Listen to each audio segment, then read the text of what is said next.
नमस्कार good morning Odisha. आज 7 जून शनिवार 2025। आसत नजर पकई नवा देश विदेशर किसी बछा बछा गुरुत्वपूर्ण खबर उपरे। तबे ता आगु जदि वीडियो को लाइक करना वीडियो को लाइक करूँ, शेयर करूँ, कमेंट करूँ। आम चैनल को सब्सक्राइब करी पाखर थिया बेल आइकन को दबाई दिंतु, जहाँफल एमती लाटेस्ट अपडेट आपण मैंने सर्वप्रथम देखिपारे। तेज डेरी नक आसन देखा आज सकाल गुरुत्वपूर्ण खबर गुड़िक कौन रही। आज प्रथम खबर लोकार्पित है विश्वर सर्वोच्च ब्रिज चेनाब। सूचना अनुसार लोकार्पित है विश्वर सर्वोच्च रेल सेतु चेनाब। प्रधानमंत्री नरेंद्र मोदी जम्मू काश्मीर में पहुंची आज रेल सेतुर कले उद्घाटन। प्राय 1500 कोटी खर्च निर्मित होती सेतु। यही सेतुर उच्चता 368 मीटर थिबा बेले यार दैर्घ्य 1315 metre. Udhampur Srinagar Baramulla rail link USBRL अंतर्गत चेनाब सेतु निर्माण करा जायछि। विश्वर सबुठारु उच्चतम सेतु बोली कुहाଯାଉଛି, जहाँ भूपृष्ठरू 368 मीटर उच्चतार निर्माण करा जायछि। केंद्र सरकार यूएसबीआईएल को देशर सबुठु उच्चाक्षी प्रोजेक्ट भावे अभिहित करिसेंति। परवर्ती खबर रथयात्रा परिचालन पई मंत्रिस्तरीय कमिटी गठन कले राज्य सरकार। सूचना अनुसार महाप्रभु रथयात्रा को चलित वर्ष श्रृंखलित भाव परिचालन करने राज्य सरकार मंत्रिस्तरीय कमिटी गठन कर। उपमुख्यमंत्री प्रभाती परिड़ा अध्यक्षतार यही कमिटी गठन कर। एने आज राज्य सरकार आईन विभाग पक्ष को विज्ञप्ति जारी होती। यही कमिटी आईन, स्वास्थ्य, गृह निर्माण और नगर उन्नयन, परिवहन मंत्री सदस्य रही। महाप्रभु 9 दिवसीय रथयात्रा समय पाखे आसूची। आउ मात्र 20 दिन पर रथयात्रार आयोजन होब। एथिपाई राज्य सरकार पुरी जिला प्रशासन और श्रीमंदिर प्रशासन रथयात्रा संपर्कित कार्य को त्वरान्वित करिसेंति।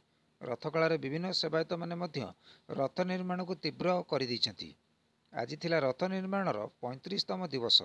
आज सुधा 3 रथर चक अख थाक सह दिगर निर्णय शेष पर्यायर पहुंची।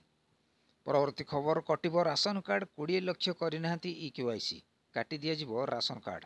सूचना अनुसार राज्य में 20 लाख हिताधिकारी एजाएं केवाईसी करना। जो मैंने जून शेष सुधा इकेवाईसी न करेंगे से राशन कार्ड काटी दिज्व।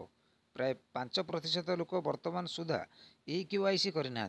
से स्थान में नुआ हिताधिकारी को कार्ड दिज्व बोली खाद्य जोगाण और खाउटी कल्याण मंत्री कृष्णचंद्र पात्र कहते।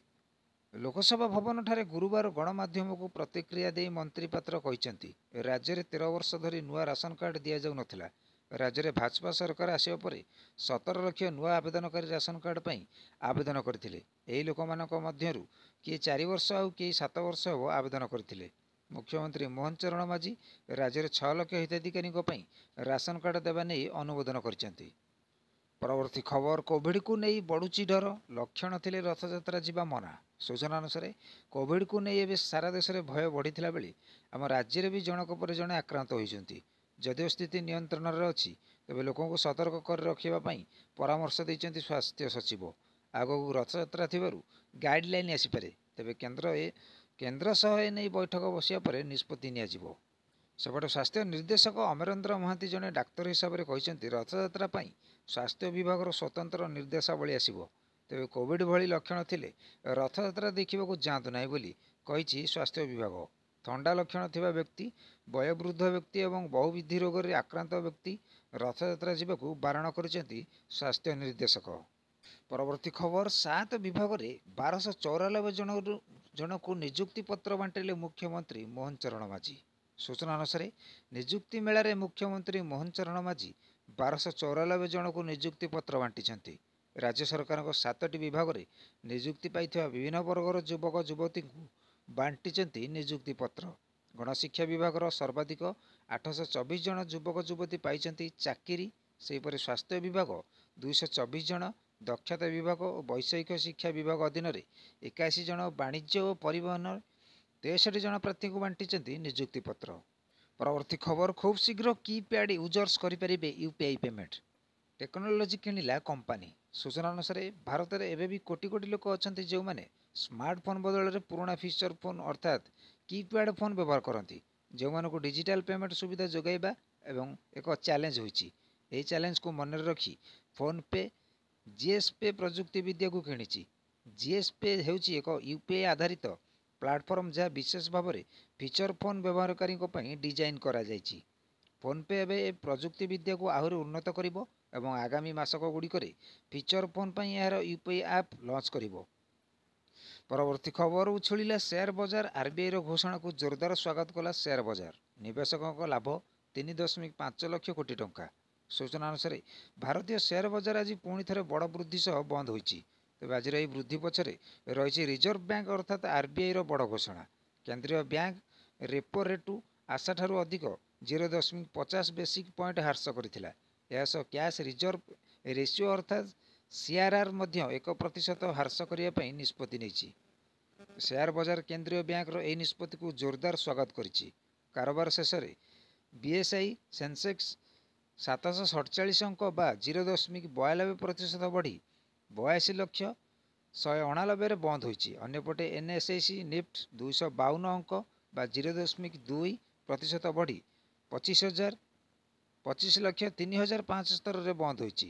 ଏହି କାରଣରୁ ଆଜି ବଜାର ନିବେଶକ ସମ୍ପତ୍ତି ପ୍ରାୟ 3.5 ଲକ୍ଷ କୋଟି ଟଙ୍କା ବଢ଼ିଛି। ପରବର୍ତ୍ତୀ ଖବର ୟୁଜର୍ସଙ୍କ ପାଇଁ ବଡ଼ ଖବର। ଏହି ଦିନ ବନ୍ଦ ରହିବ ସବୁ ସେବା, ହେବ ନାହିଁ କୌଣସି ଡିଜିଟାଲ ଟ୍ରାଞ୍ଜାକ୍ସନ୍। ସୂଚନା ଅନୁସାରେ ଏଚ୍ଡିଏଫ୍ସି ବ୍ୟାଙ୍କ ଆକ୍ସିସ୍ ବ୍ୟାଙ୍କର ଗ୍ରାହକମାନଙ୍କ ପାଇଁ ଗୁରୁତ୍ୱପୂର୍ଣ୍ଣ ଖବର। ଆସନ୍ତା 8 ଜୁନ୍ 2025ରେ ଉଭୟ ବ୍ୟାଙ୍କର ଡିଜିଟାଲ ସେବା କିଛି ସମୟ ପାଇଁ ବନ୍ଦ ରହିବ। ଏହି ସମୟରେ ୟୁପିଆଇ, ନେଟ୍ ବ୍ୟାଙ୍କିଂ ଏବଂ ଅନ୍ୟାନ୍ୟ ଡିଜିଟାଲ ସେବା ଉପଲବ୍ଧ ହେବ ନାହିଁ। ଏହି ସୂଚନା ବ୍ୟାଙ୍କ ଗ୍ରାହକମାନଙ୍କୁ ଇମେଲ, ଏସ୍ଏମ୍ଏସ୍ ମାଧ୍ୟମରେ ଜଣାଇ ଦିଆଯାଇଛି। ଏଚ୍ଡିଏଫ୍ସି ବ୍ୟାଙ୍କର ସେବା ବନ୍ଦ ସମୟ ଏଚ୍ଡିଏଫ୍ସି ବ୍ୟାଙ୍କ ତା'ର ସେବାକୁ ଅପଗ୍ରେଡ୍ କରିବା ପାଇଁ 8 ଜୁନ୍ 2025ରେ ସକାଳ 2ଟା 30ରୁ 6ଟା 30 ପର୍ଯ୍ୟନ୍ତ 4 ଘଣ୍ଟା ରକ୍ଷଣାବେକ୍ଷଣ କାର୍ଯ୍ୟ ରହିବ। ଏହି ସମୟରେ ନିମ୍ନଲିଖିତ ସେବାଗୁଡ଼ିକ ବନ୍ଦ ରହିବ: ଏଚ୍ଡିଏଫ୍ସି ବ୍ୟାଙ୍କ ସେଭିଂ ଓ କରେଣ୍ଟ ଆକାଉଣ୍ଟ ସହ ଜଡ଼ିତ ୟୁପିଆଇ ଟ୍ରାଞ୍ଜାକ୍ସନ୍। ପରବର୍ତ୍ତୀ ଖବର ଏଥର ରଜରେ ରଜପାଗ, ବର୍ଷାରେ ଭିଜିବ ରଜ। ସୂଚନା ଅନୁସାରେ ସପ୍ତାହକ ପରେ ଓଡ଼ିଶାରେ ଗଣପର୍ବ ରଜ। ଏଥର ରଜକୁ ମନଭରି ଉପଭୋଗ କରିବେ ଓଡ଼ିଶାବାସୀ। କାରଣ ଏଥର ରଜରେ ତାତି କମିବ, ବର୍ଷା ବଢ଼ିବ। ବର୍ଷାରେ ଭିଜିବ ସଜବାଜରୁ ଶେଷ ରଜ। କୋହଲା ପାଗରେ ଜମିବ କବାଡ଼ି ଓ ଦୋଳି ଖେଳ। ପାଣିପାଗ ବିଶେଷଜ୍ଞ ଆକଳନ ଅନୁସାରେ ଆସନ୍ତା ସପ୍ତାହରେ ବଙ୍ଗୋପସାଗରରେ ଘୂର୍ଣ୍ଣିବଳୟ ସୃଷ୍ଟି ହେବାର ସମ୍ଭାବନା ରହିଛି। ପରବର୍ତ୍ତୀ ସମୟରେ ଏହା ଘନୀଭୂତ ହୋଇ ଲଘୁଚାପର ରୂପ ନେବ। ରଜ ବେଳକୁ ମୌସୁମୀ ଅଧିକ ସକ୍ରିୟ ହେବ। ଏହି ଦିନରେ ତାତି କଲବଲ କରୁଥିଲା ବେଳେ ଏବେ ସନ୍ଧ୍ୟାରେ ପାଗରେ ଅଚାନକ ପରିବର୍ତ୍ତନ ହେଉଛି। ଆସନ୍ତା 10 ତାରିଖ ପର୍ଯ୍ୟନ୍ତ ପାଗର ମିଜାଜ ଏହିଭଳି ରହିବ। ଅଚାନକ ବିଜୁଳି ଘଡ଼ଘଡ଼ି ସହ ବର୍ଷାର ଆକଳନ କରିଛି ପାଣିପାଗ ବିଭାଗ। ଏଥିପାଇଁ ମୟୂରଭଞ୍ଜ, ବାଲେଶ୍ୱର, ଭଦ୍ରକ, ଗଞ୍ଜାମ, ଗଜପତି, ରାୟଗଡ଼ା, କୋରାପୁଟ, ନବରଙ୍ଗପୁର, ମାଲକାନଗିରି ପାଇଁ ୟେଲୋ ୱାର୍ଣ୍ଣିଂ ଜାରି କରାଯାଇଛି। ଆସନ୍ତାକାଲି ଗରମ ଗୁଳୁଗୁଳି ପାଇଁ ଉତ୍ତର ଉପକୂଳ ଓଡ଼ିଶାରେ ୟେଲୋ ୱାର୍ଣ୍ଣିଂ ଜାରି କରାଯାଇଛି। ବାଲେଶ୍ୱର, ଭଦ୍ରକ, କେନ୍ଦ୍ରାପଡ଼ା, ଜଗତସିଂହପୁର, ଯାଜପୁର, କଟକ, ଖୋର୍ଦ୍ଧା, ପୁରୀ, ନୟାଗଡ଼, ଗଞ୍ଜାମ, ଗଜପତି ଜିଲ୍ଲା ପାଇଁ ସତର୍କତା ଜାରି କରିଛି ପାଣିପାଗ ବିଭାଗ। ସମ୍ପୂର୍ଣ୍ଣ ଖବରଗୁଡ଼ିକ ଆପଣମାନଙ୍କୁ କିପରି ଲାଗିଲା କମେଣ୍ଟ ବକ୍ସରେ ଆପଣଙ୍କର ମତାମତ ଦିଅନ୍ତୁ। ଆମ ଚ୍ୟାନେଲକୁ ସବସ୍କ୍ରାଇବ୍ କରି ପାଖରେ ଥିବା ବେଲ୍ ଆଇକନ୍କୁ ଦବାଇ ଦିଅନ୍ତୁ, ଯାହାଫଳରେ ଏମିତି ଲାଟେଷ୍ଟ ଅପଡେଟ୍ ଆପଣମାନେ ସର୍ବପ୍ରଥମେ ଦେଖିପାରିବେ।